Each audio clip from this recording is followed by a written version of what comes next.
Okay, good guys, no? So meron na akong i-share sa inyo guys, no? Kasi meron kami ditong i-check na aircon, no? Ito po ay 3-tonner na EOX brand, no? So ang naging problema nito guys, ang history po ay nilinis dito ng ating aming mga tao guys, no? Service team, no? Nung nilinis guys, no? So after i-cleaning, umandar naman yung unit. After 2 hours guys, nag-shutdown, no? So ito ngayon guys ang aming titingnan, no? Ito yung ngayon ang aming i-check. Nagkaroon siya guys ng mga error, no? After siya mag-shutdown, nung i-on na, nagkaroon siya ng error, no? Lumabas na yung L9, F1, E5, no? So lumabas na, no? So ito ngayon guys ang aming titingnan, no? So nasa taas guys yung unit, no? Napakahaba, no? Nasa taas yung location ng ating unit, no? So ang gagawin namin dito guys, no? Kasi nga na-check na namin guys yung indoor nito.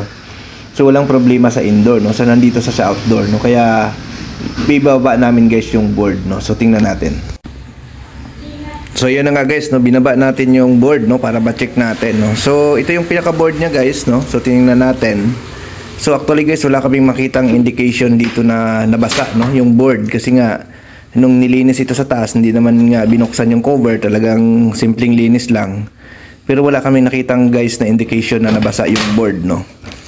So i-share ko lang ito sa inyo. So ngayon guys, nung binuksan natin yung board, no, nakita namin. So ito guys, oh. Ayan, putok yung resistor, pating regulator dito, ayan. Yung maliit na yan, putok din, no. So yung makita nyo guys, ayan, oh. Ayan, putok yan. Tapos itong resistor na ito, ayan, oh. Ayan, putok, no. So ngayon, shortage po yung IPM, no? Nung sinukat na natin yung UVW, wala na, shortage na, no? So talagang ibig sabihin, deads na talaga yung board natin, no? So ito guys ay palit bago na, no? So bago pa yung unit, no? Wala pang 2 taon. So ito po guys yung pinakamasakit sa buhay talaga ng technician, no? Yung maabutan ka pagdating sa sira, no? So ang price kasi nito guys medyo mahal, no? Masakit din sa bulsa talaga yung presyo na ito, no? So wala tayong magawa dahil last touch, no? Last touch yung mga tao namin. So wala tayong choice kundi palitan ito ng buo, no? So ito yung pinakamasakit na katotohanan sa buhay ng isang technician. So yun nga, no? Yung mga tao naman natin, no? Maingat naman sila sa pagse-service, no? So talagang inabutan, no? So sa analyze namin guys, ang naging problema, nagkaroon ng shortage doon sa pinaka-breaker niya.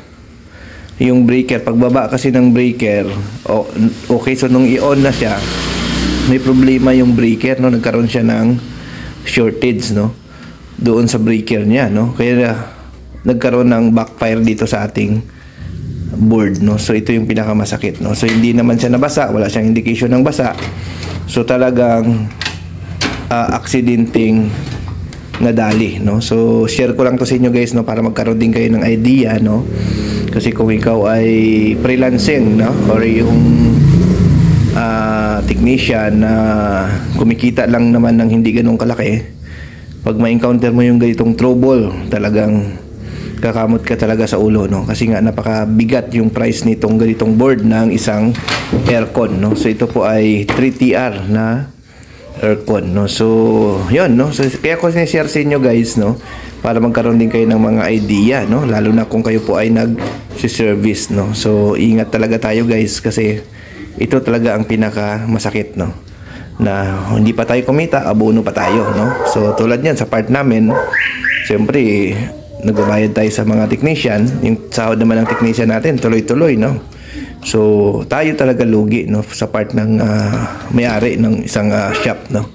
So yung pag ganito ang problema, no, tulad niyan, no. So hindi naman natin masisi yung technician kasi nga wala naman tayong makitang indication na basa dito sa pangyayaring ito. So talagang inabutan, no. So ayan, napakalinis pa ng board nito guys, no. Wala siyang indication na tinamaan siya ng tubig, no. Ayan. So yun, no, share ko lang sa inyo guys, no, baka makatulong din sa inyo, no, lalo na sa mga baguhang technician, no. Mag-ingat po kayo, no, baka malastats kayo. Yun, no, so mabigat sa bulsa, no. Hindi naman natin pwedeng takasan yung ating mga customer na. Okay, so thank you, bye bye.